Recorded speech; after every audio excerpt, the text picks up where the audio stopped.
Everybody, welcome to the Muscle Intelligence Podcast. I am your host, Ben Pakulski. Today, as always, we frame this podcast around living our greatest life in a body that we absolutely love, and I hope each and every one of you realizes this is possible.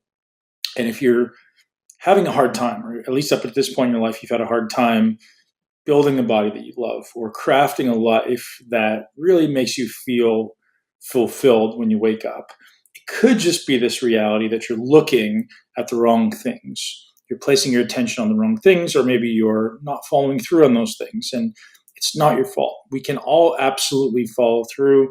We just need the right steps. We need to point our head in the right direction, take daily action toward our dreams, toward our goals. Today's conversation is with Dr. Dan Stickler. We talk about coronavirus, thinking about the body in terms of complex systems. And what does that mean? It means instead of looking at it as isolated parts, we think about how one part invariably, inextricably affects everything else. So when I consume one thing, which may have a positive effect, it could also be having a negative effect somewhere else. It could also be having multiple effects that I'm not even aware of somewhere else. And I think this is a brilliant way to approach optimization. So Dan is an expert in optimization. He talks about peptides in today's podcast. We talk a little bit about optimizing the immune system for coronavirus rather than running away from this coronavirus, looking at how we can just optimize the immune system going forward long term. I think that's a beautiful way to frame it. Rather than being afraid of something, let's just all work on building our army, building our soldiers, so that anything that comes around, we are the one who thrives. We are the one who steps up. We are the one who survives. I certainly do not want to be the weakest link in any chain. I always want to be the strongest link. I want to be pulling people along, lifting people up, rather than slowing everyone down like an anchor. So the conversation with Dan today is recorded live onto the Muscle Intelligence Facebook group. If you're not already a member there and you are on Facebook, that's a great way to connect with me and all of the guests and actually be able to ask questions live and have them answered, which is a super fun new addition we've added in during this coronavirus situation, just so you guys can engage. We want to keep you guys engaged and ultimately serving you in the best way we can to answer questions. Dan is the owner and CEO of Apeiron Medical, which is focused on epigenetics and optimization. He's an absolute wealth of information, certainly one of the people that I view as an authority, as perhaps one of the top authorities in the entire world on optimizing the body. He's a physician who currently lives out in Austin, Texas, splits his time between there and Asheville, North Carolina. So without further ado, and rambling from me, I hope you guys love the podcast with Dr. Dan Stickler. I know you're going to get a ton of value. Take some notes. Dan is brilliant. Today's podcast is brought to you guys by Blue Blocks. Our friends over at Blue Blocks, Andy, is, again, hooking you up with an incredible deal on blue blocking glasses. If you're spending more time at your computer, you're spending more time in your house, make sure you're protecting your eyes, protecting yourself, and protecting your circadian rhythms. Get outside every morning, get some sun in your eyes, reset those clocks and during the day, and especially at night. If you are not blocking the blue, or at least blocking the bright light in the evening, you will be suppressing deep sleep. You will be suppressing REM sleep. So we don't want to do that. Sleep is literally our master reset. Don't neglect your sleep. It is not a badge of honor to sleep less or poorly. Head over to blueblocks.com, BLUBLOX.com. And you can use the code MUSCLE to get 15% off. Enjoy the podcast. Dr. Dan, thank you for joining me, man. Absolutely. So in this interesting time, many people want to spend a lot of time discussing optimization or many people want to spend a lot of time talking about all the negatives that are potentially happening right now. But I'd love to flip it and focus on what we need to do to optimize, right? And for sure, the idea of most people running away from stress and fear and pain. I think that's important, but maybe more importantly, how do we then do things on the other end? So we're optimizing our life, so we don't have to worry about getting sick, and maybe we don't have to worry about not being broke. We can worry about being rich and abundant and healthy and optimized. And really, so I'd love to talk about what you know about this coronavirus, because I think a lot of people are living this reality of massive amounts of fear. People who say they're living at a low level of fear historically are now significantly elevated, whether we like it or not. And I think the uncertainty, the ambiguity with what potentially exists in the future is a big concern. But I'd love to have you just kind of bring us up to date with what you know about the current state of affairs. Yeah, and short answer is that we don't know a lot about it, and that's the biggest problem, is where it's just a ton of speculation out there right now. I'm in a couple of WhatsApp groups that are made up of researchers from universities around the world, physicians from around the world, and government people. So we're trying to kind of weed out a lot of the noise and try to figure out what's actually the reality of this situation, what's actually working in this situation. And there's a ton of stuff going out that we're being hit by other government agencies from around the world with a lot of false stuff to create fear. And we just have to kind of weed through that and say, okay, what's the reality and what's not.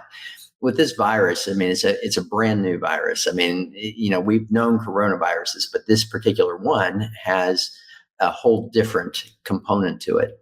And we're applying best practices based on what we understand of the mechanism and saying, okay, well, this should work, so let's try that. And that's the state of affairs. I mean, we don't have solid answers right now, but fortunately, we, as in the United States, have been on the tail end of a lot of this. So we're actually getting the benefits of the countries that got hit early, like China and Italy. Provided they're willing to share real information with us, right? Right. And a lot of it is coming out as pretty credible information. So, you've got to look at two aspects of this. You've got to look at one, the prevention aspect, and two, the treatment once it occurs. And I guess a third aspect of, how do we manage it to keep the medical system from being overwhelmed? And, that's our biggest impact right now. I mean, none of this shelter in place or these measures that we're taking right now are designed to contain the virus. They're designed to trickle the virus into society. Right.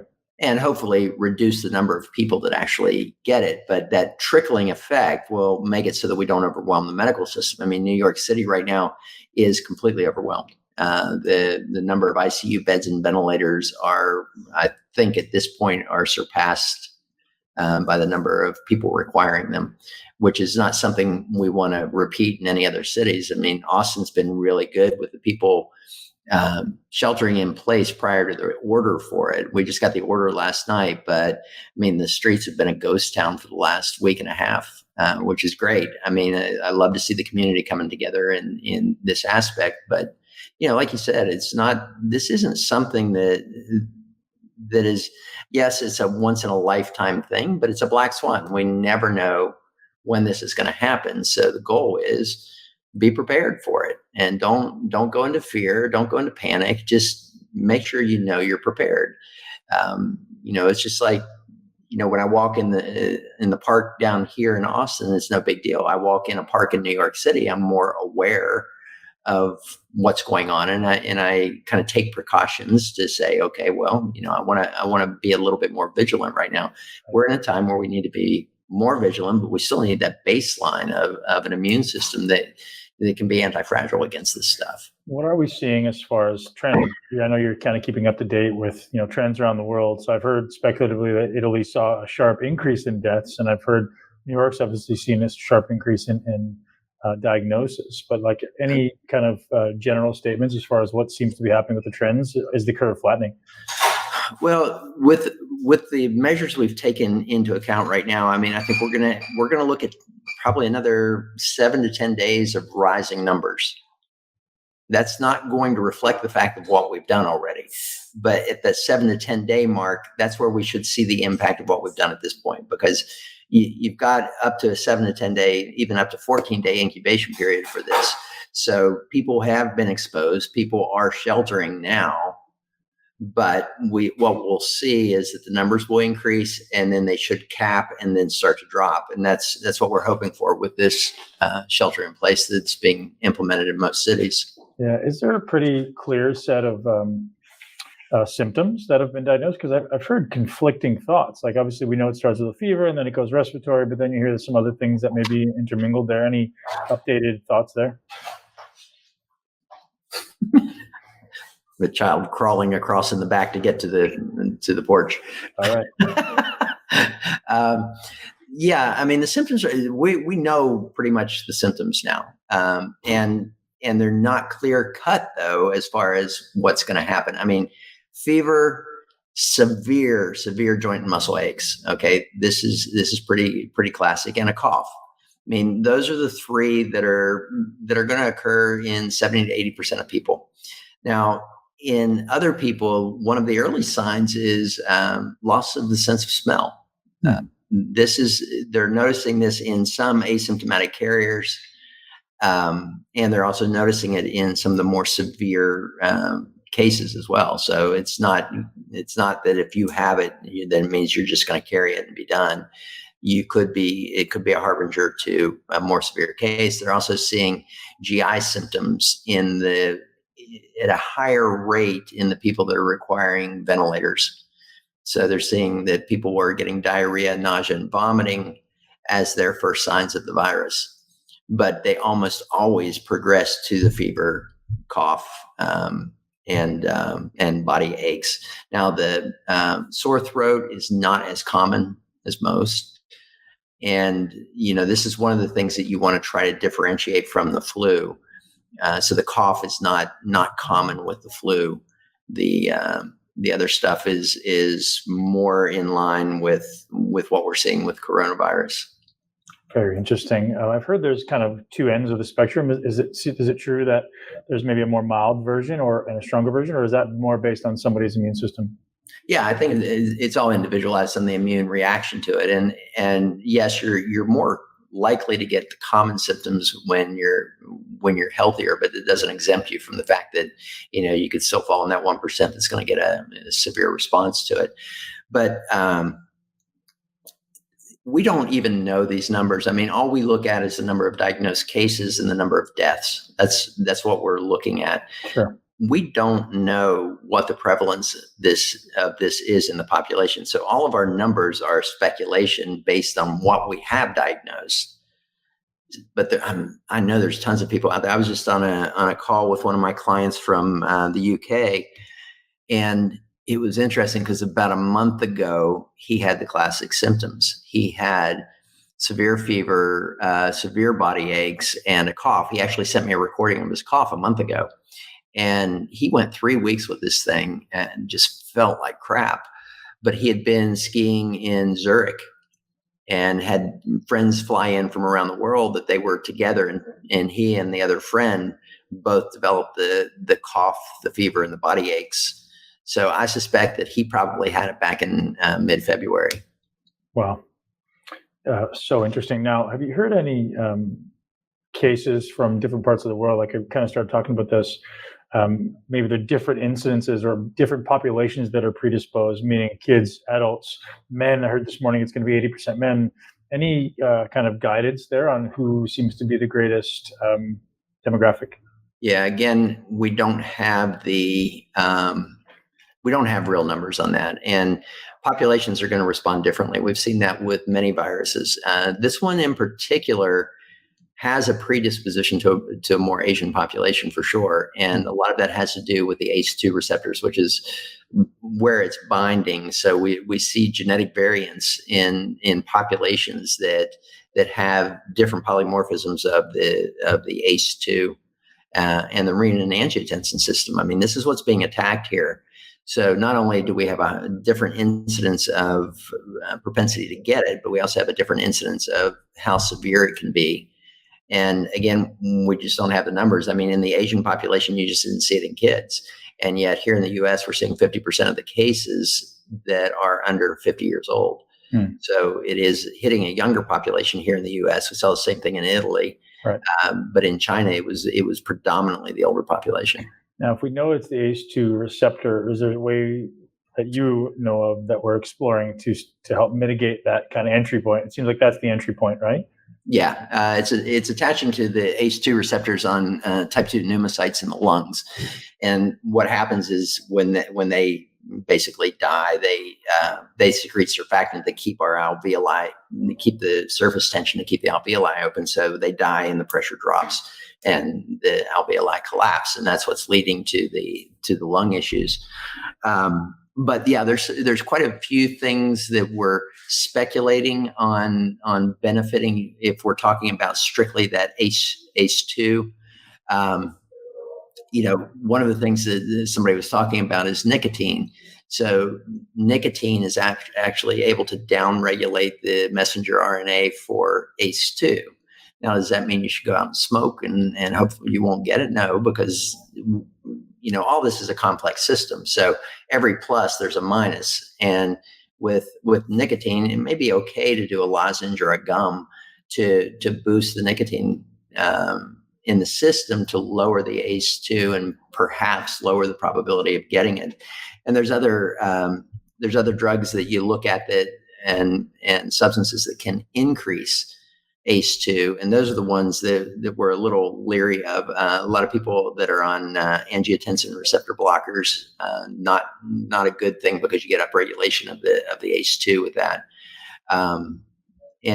But again, it's speculation. We don't know the answer to that. And even just getting, you've got to look at blocking the ability of the virus to attach, and then the body's response to the virus is a big deal. I'm sure you've heard of the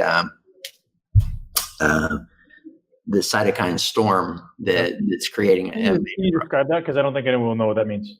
Yeah, so it's basically the body's immune response. It's a natural response, but it kind of goes haywire. To put it in kind of layman's terms here, it's just that the immune response trying to kill this virus all of a sudden just goes crazy, and it creates more problems than what it's actually trying to treat. So we want to mitigate that cytokine storm, and there's a couple of speculative products that will help with that. This is one of the areas where we think that the high dose vitamin C can be beneficial.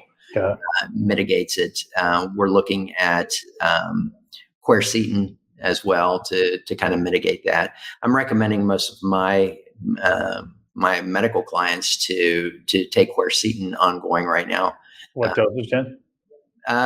Generally 500 milligrams a day. Some people are talking about twice a day, but again, in our medical groups that we're discussing this, it's pure speculation on that. So is that an immune booster? What's the mechanism there?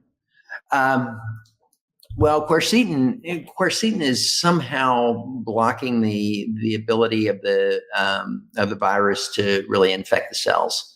And so it's got a mechanism there, but there's also a mechanism apparently that is mitigating the cytokine storm.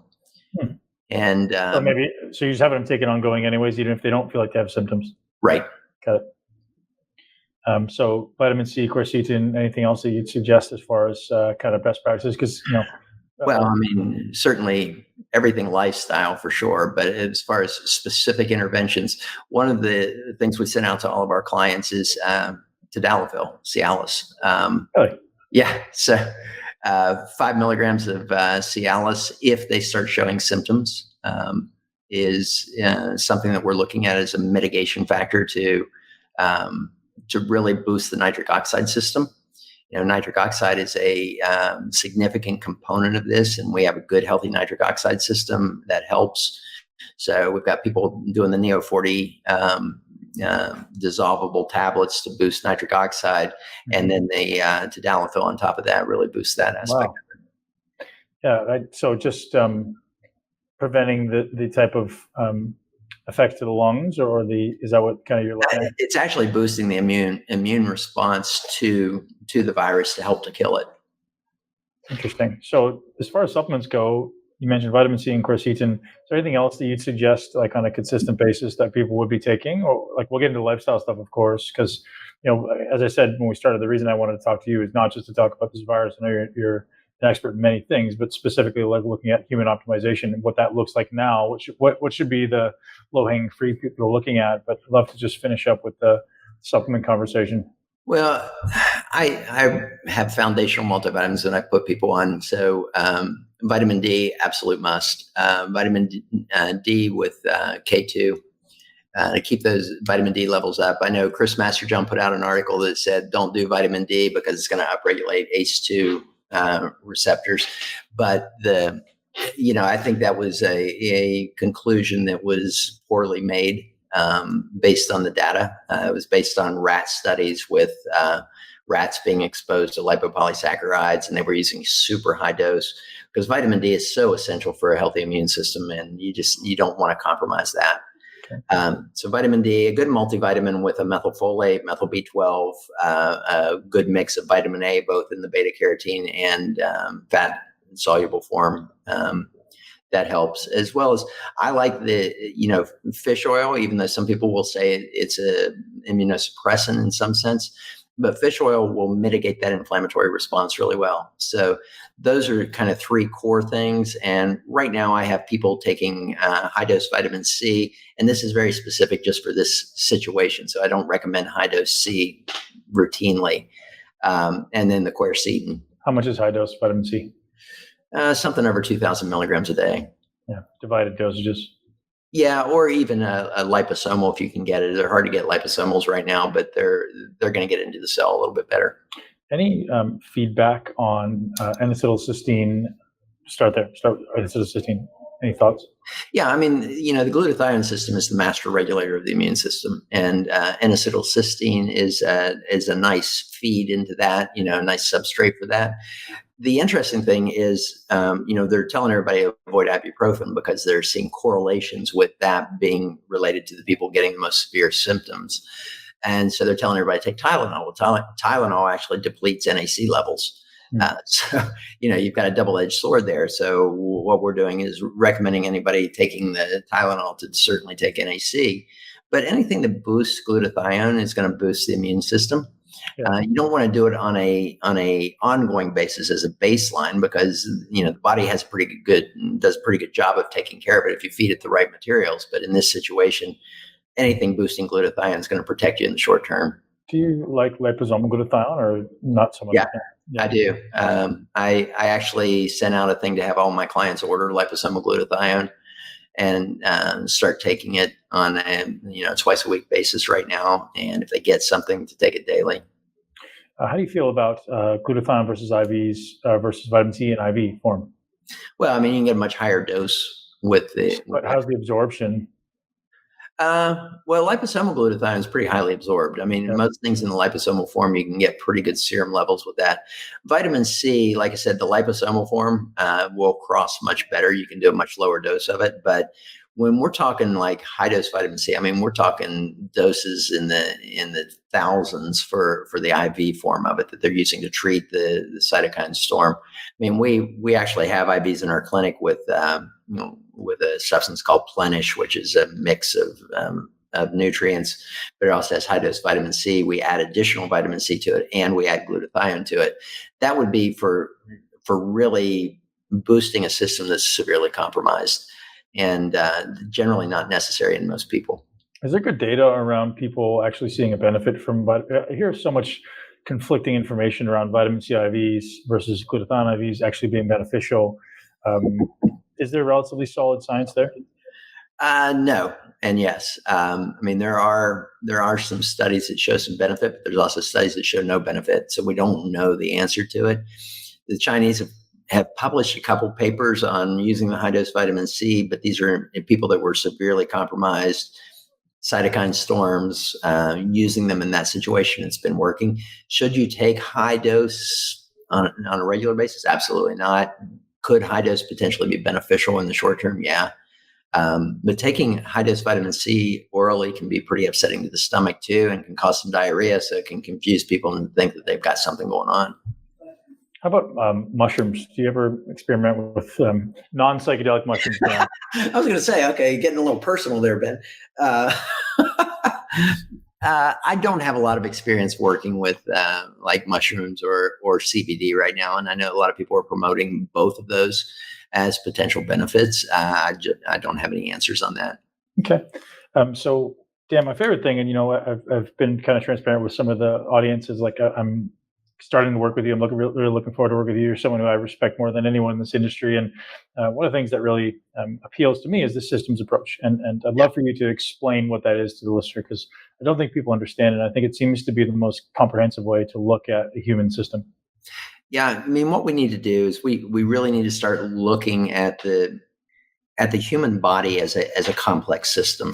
We've taken the approach in health and medicine of looking at it as a complicated system, and in complicated systems, they're very predictable systems. It's like it's like an airplane. And, when an airplane fails, it doesn't matter if it's scattered in thousands of pieces, we can always identify where the point of failure was. When a bird drops out of the air, how do we determine what these pieces do? Because we don't have predictability of response with this. The requirement of a complicated system is that it is 100% predictable based on the input that's put into it.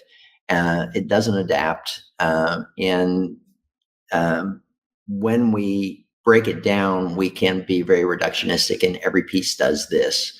A lot of people in the healthcare industry take that approach, including in medicine. I mean, that's why we have algorithms in medicine. A medicine algorithm is essentially trying to make the human system, a complicated system. And the problem is it's complex, and it is highly adaptable, and it is rarely predictable in its response. So to take that approach, everything that we do is going to be probabilities. We're not going to have 100% answers. And the more data points we have to feed into this to use to determine, the more accurate we can get on the predictions. Right. And so we look at the human system, and we look at everything that goes into the human system as an input. Even food, people look at it as a macronutrient, but food is a bioactive.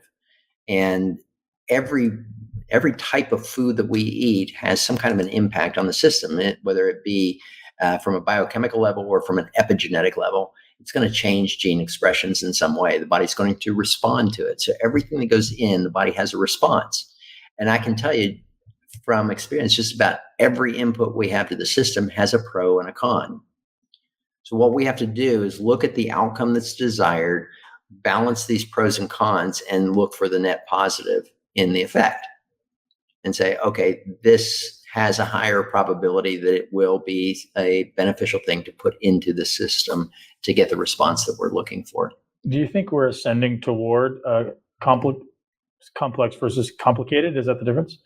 Well, I mean, that's the whole premise behind our corporation, Piron Zoe, is we want to change the paradigm so that medicine, health and wellness, even education systems, like with our training programs, we want shifting towards complex thinking rather than complicated thinking.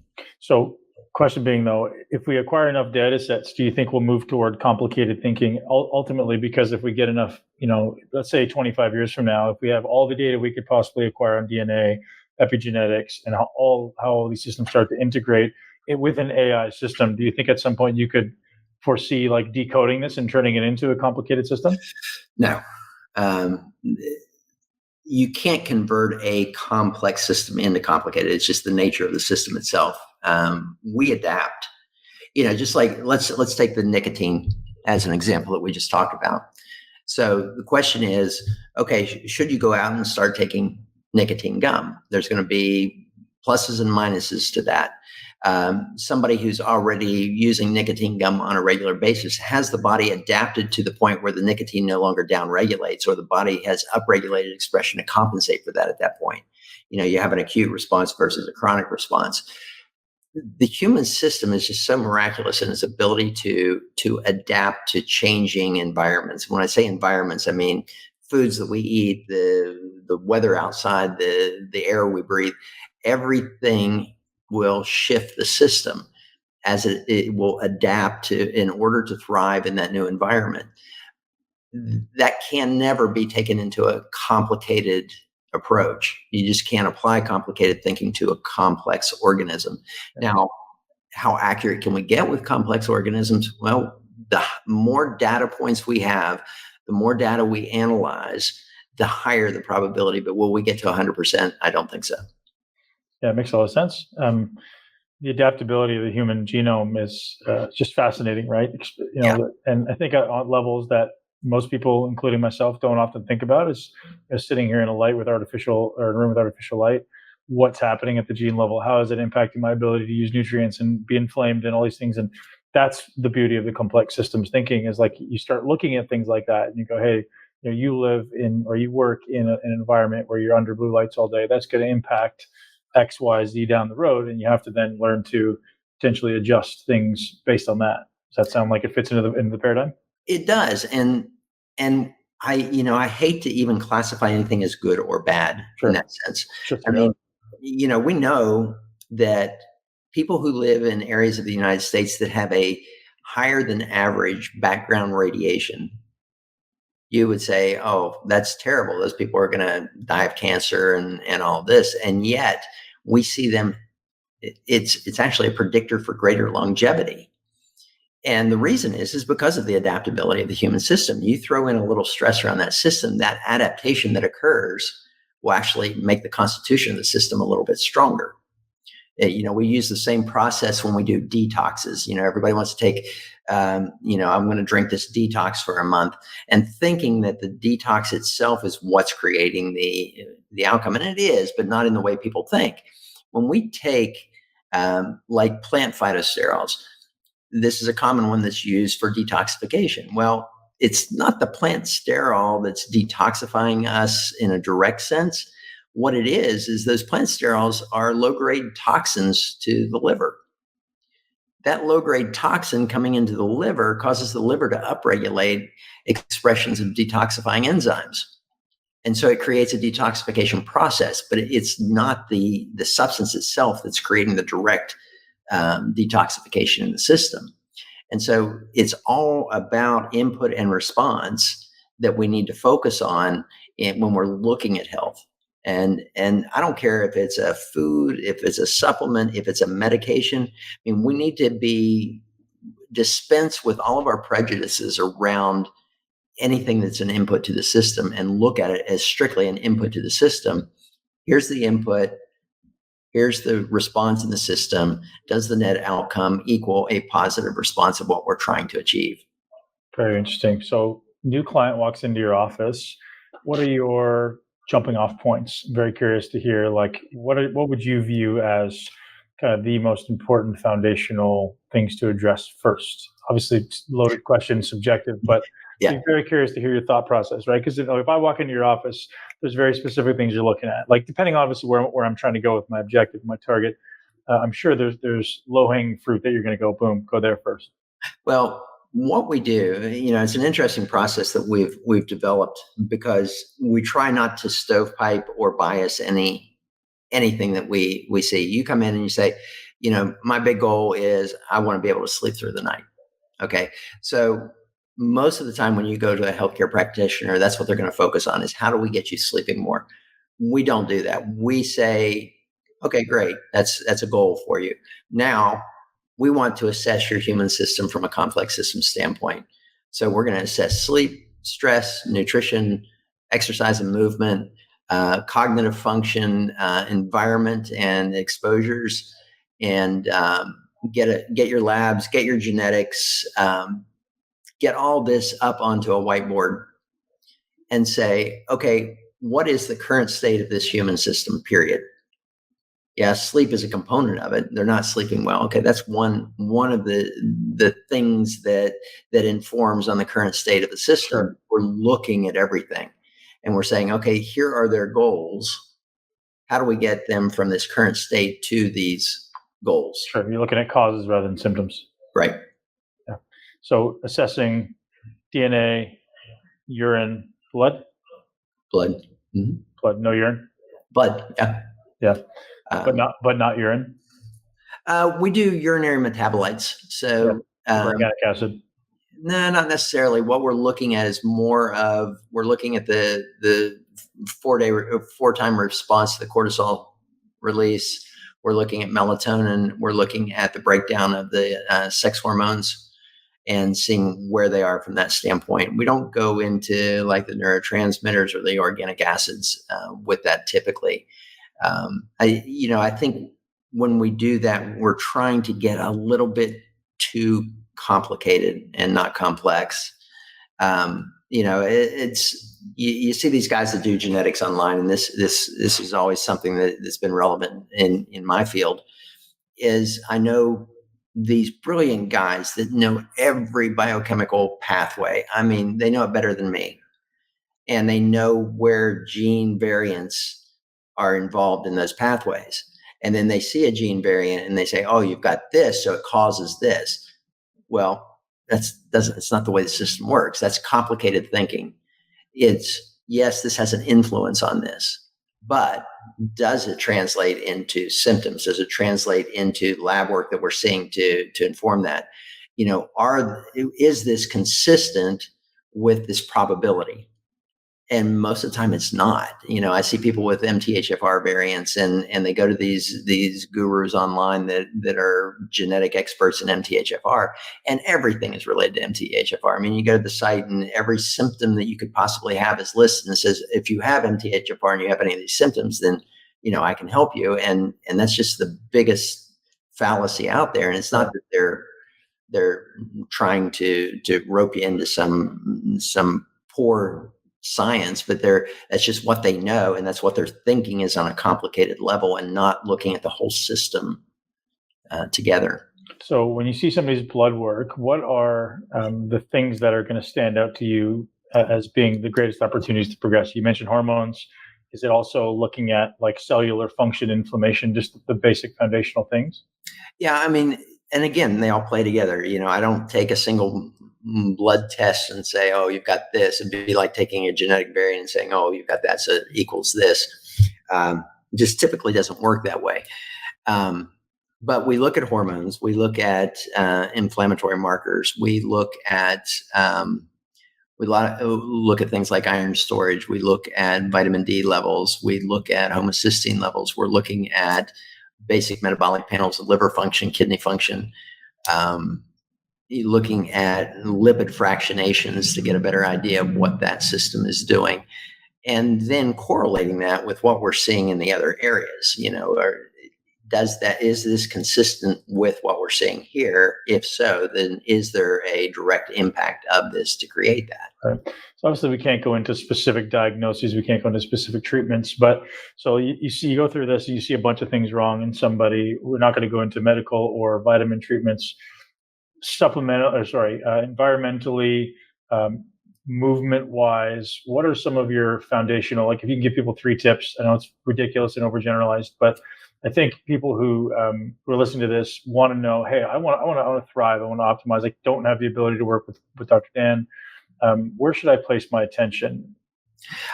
Related, goals related, where's your thought process begin?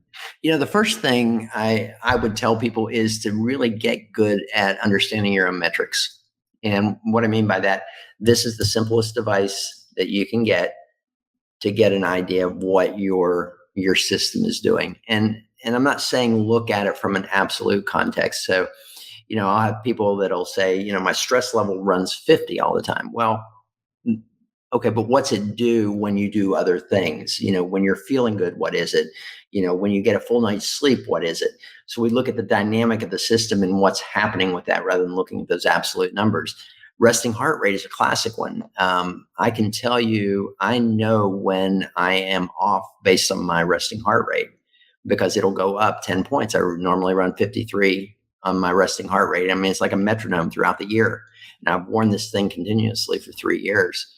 When I go up to 58 or 62, I know there's something off in my system. Something is disrupting my system. Alcohol has a huge impact on my system. Just one glass of alcohol and my stress scores go up. Now, a lot of people will think that's a bad thing. Okay.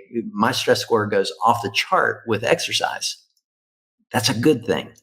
You want to stress the system and you want it to respond to that stress. This is the adaptation that we're trying to achieve.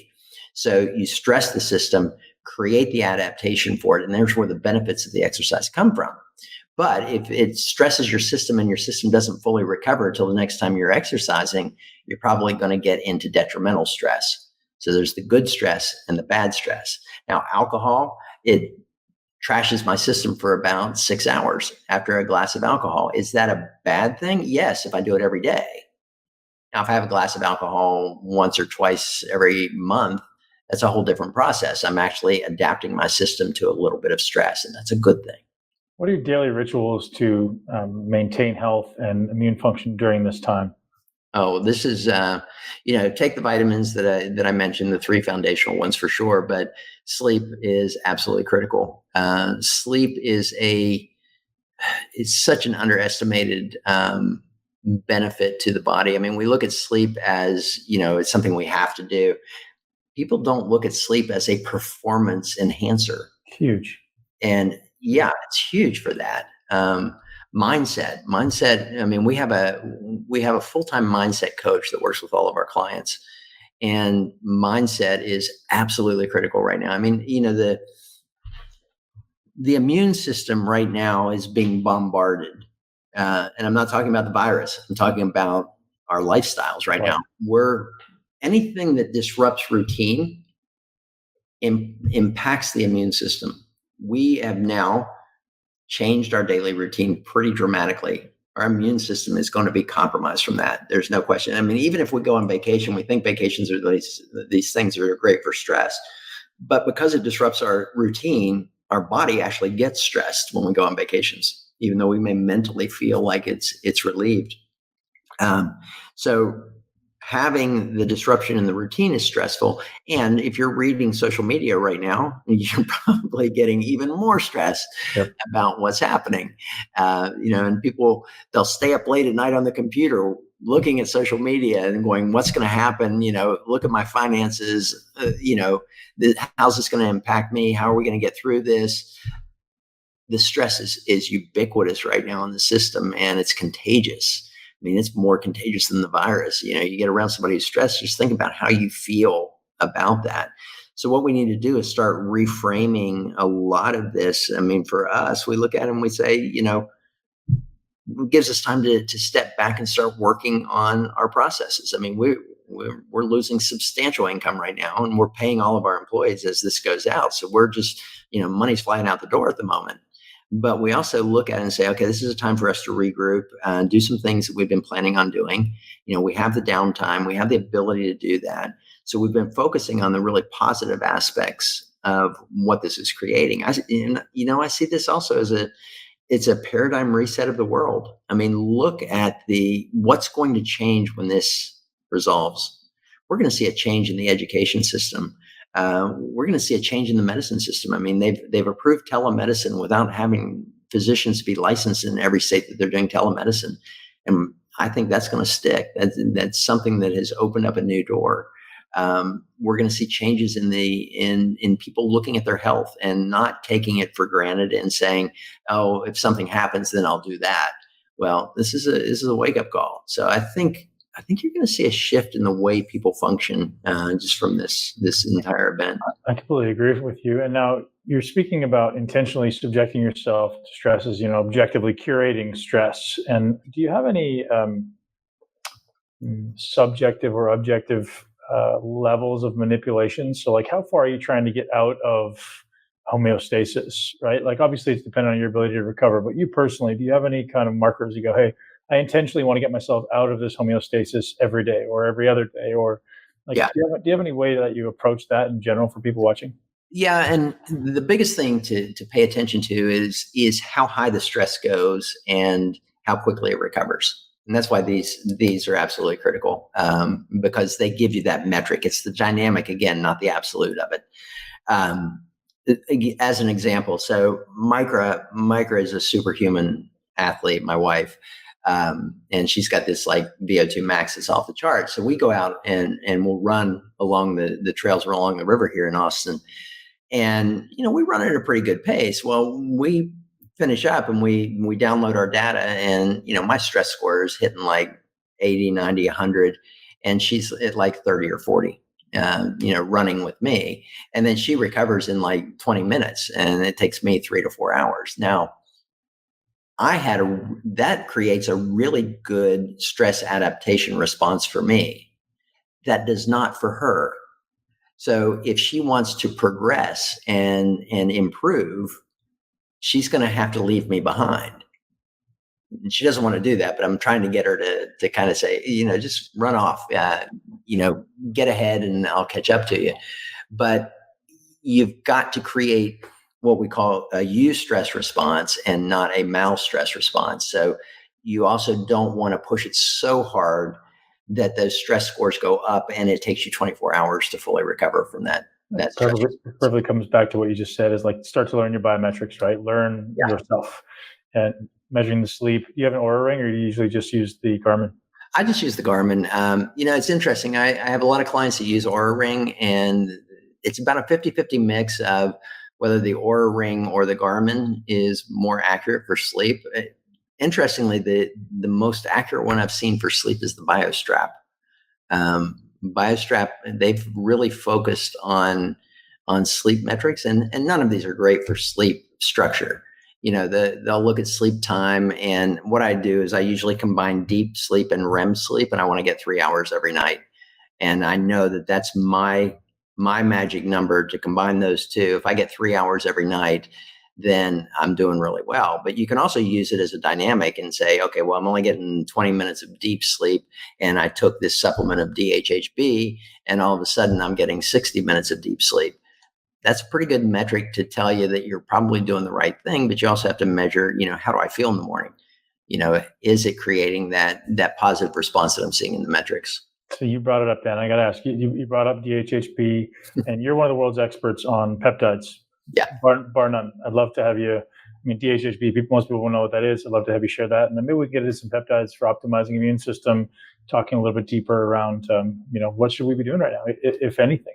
Yeah. Well, DHHB is interesting. It's more of a small molecule. It's a dihydrohonochiol, which is an extract of magnolia bark, but it works extremely well for anxiety and sleep. And I have some people that will take it twice a day just because they have some low-grade anxiety during the day, and then take it at night to help them sleep. But GABA pathway? Does it work on the GABA pathway? It does. And in fact, it's been used to get people off of benzodiazepines. There's been some clinical studies on it for that purpose. And you have seen good results, because I know when we first started experimenting with that about a little less than a year ago, 6 months, we were kind of getting mixed messaging. Yeah, it's individualized. Everybody has a different response to the different sleep formulations we use. Some people do really great with magnesium glycinate. And typically, if I see GAD1 variants in their genes, that's the first one I'll go to with them.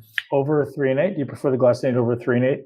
Either one. The glycine and the magnesium together help with that GAD1 variant. But 3 and 8 is going to get into the brain more. So you can experiment with either one of those. I usually do both. Yeah. Okay. Yeah. That works great. Do both. Mm-hmm. DHHB will work well for some people. Phenibut will work well for some people.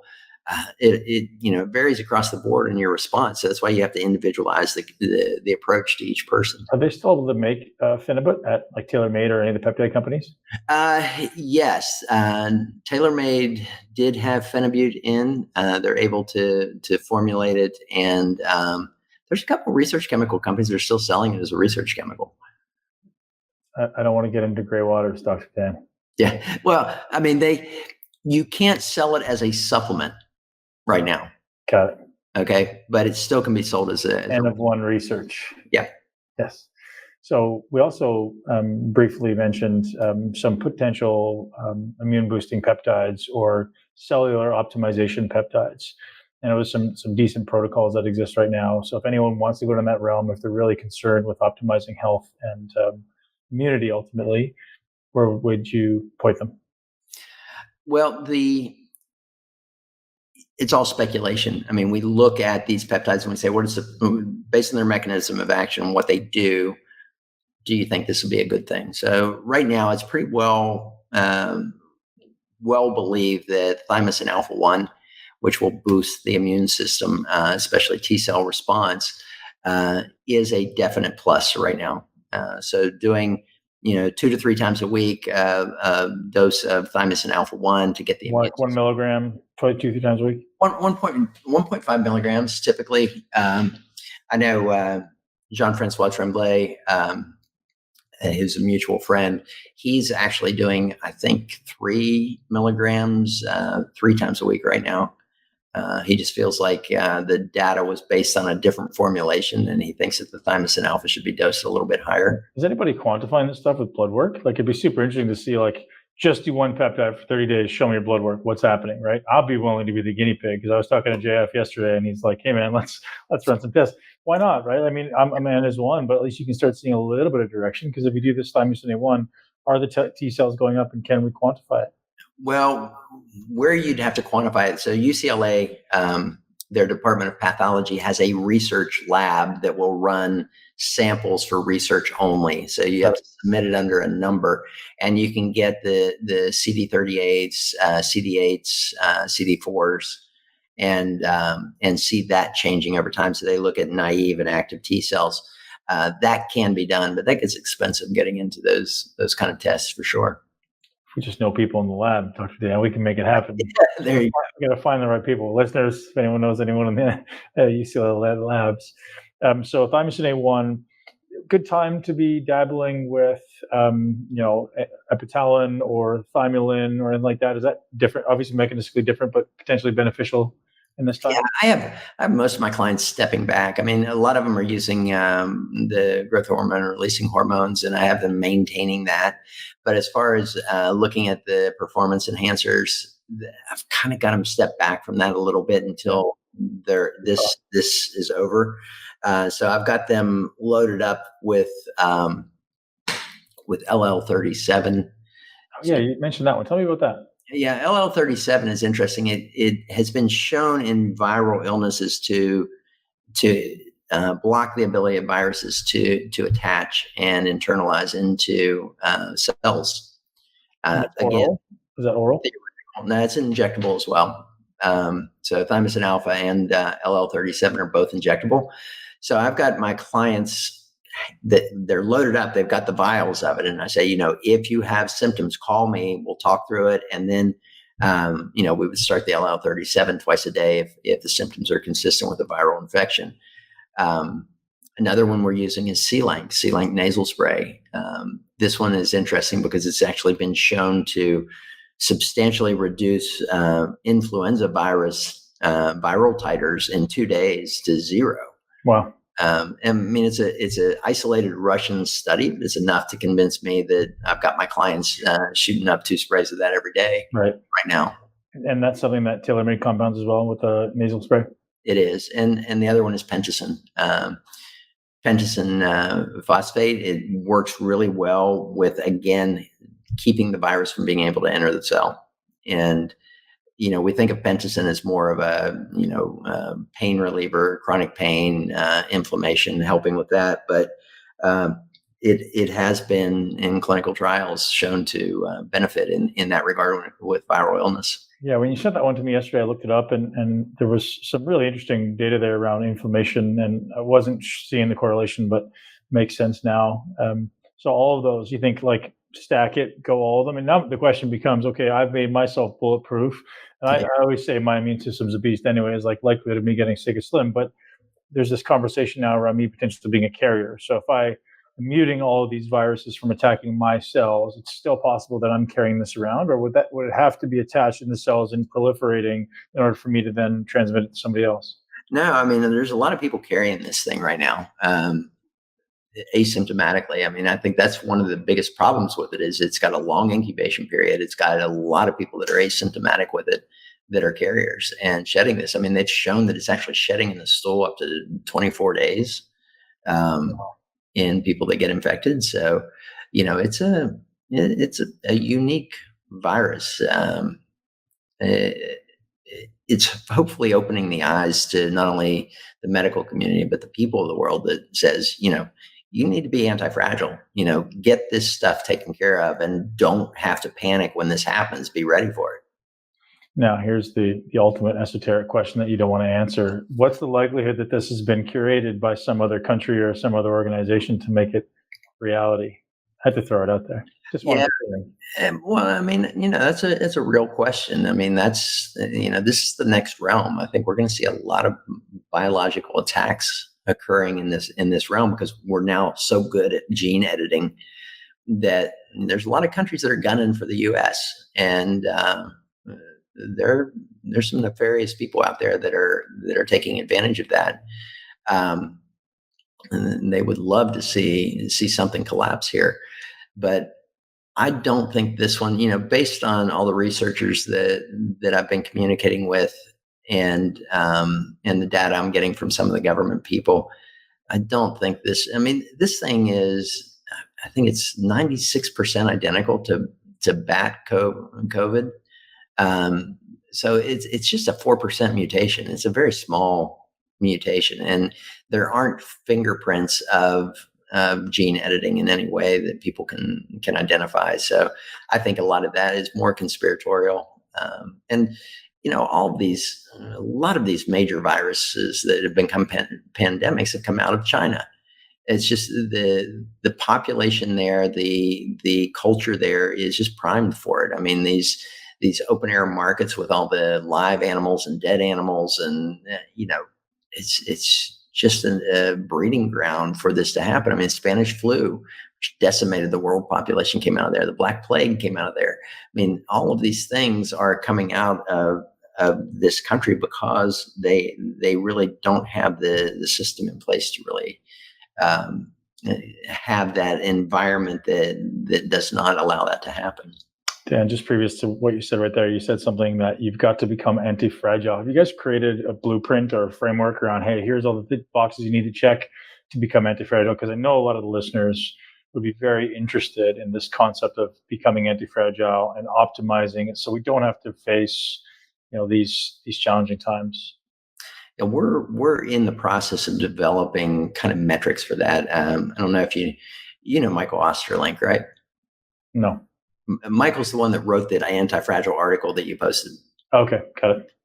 So Michael is he's the head trainer of the mental fitness division of SEAL Fit and works at Spartan 7. But he actually just joined our team. He came on as a scientific advisory board member, and he's going to help us to develop some programs. But we're in the process of developing metrics for, what does anti-fragile look like? We're looking at VO2 maxes. We're looking at vascular endothelial response. We're looking at body composition. We're looking at lab work and hormones. Looking at end-tidal CO2. We're looking at brain QEEG patterns that would indicate somebody who has achieved that kind of state. So there's not a metric for it right now. And I think it's going to be this constellation of metrics that we can grade and say, okay, well, you get so many points for this, so many for this. And at some point we will have this threshold to say, okay, we've achieved this anti-fragile state of the being. So you're creating the objectives, the metrics, the targets, and then reverse engineering from there. Like, here's how you're going to get it. Yeah.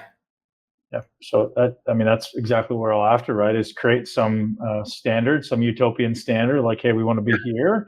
And then let's objectify the process and just, walk us into it. And that's one thing I talk about almost daily now is objective versus subjective league. If you give me a target, like my nickname growing up was seek and destroy, like there's nothing I won't do. But if I don't have a target, you end up being ambiguously, meandering around looking for like a squirrel looking for a nut. And I think there's a lot of people out there who, if we define that ideal target, we go, hey, that's where I want to go. It's like going to the Olympia stage or going to the Tour de France or, whatever it is. Like, I'm going there and nothing's going to stop me. So I really look forward to the day when that happens because I'll be your first customer in line. Well, I know exactly how to work with you. I say, okay, here's the threshold for anti-fragile.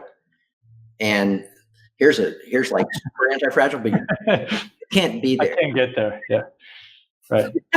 You know me better than I know myself. The irony of it. Dan, thank you so much, everybody. Thank you for tuning into our live Facebook. This was kind of a short notice. We didn't have a huge number of people on here, but I'm sure we'll get a great response afterwards. And everyone who's listening on the podcast, thanks for tuning in. Dr. Dan, where should everyone go to learn more about Apiron and becoming anti-fragile? You can go to www.apironzoh. So APEIRONZOH. It's ape iron. I just made that correlation. Yeah. And Zoh as ZOH. Yes. Correct. And I'm going to link to it in the show notes. We got a bunch of people saying thank you, Dr. Dan. Thank you for being here. I appreciate your time. Please give Micah a hug. I miss her. Tell her I love her, and hopefully we'll see you guys very, very soon. All right. Take care. All right, buddy. Hopefully you enjoyed this chat with Dan Stickler. He's become a very good friend of mine and just an absolute wealth of information. This guy is not only talking the talk, he's walking the walk. He's fit. He's in shape. He's got a great relationship, great life.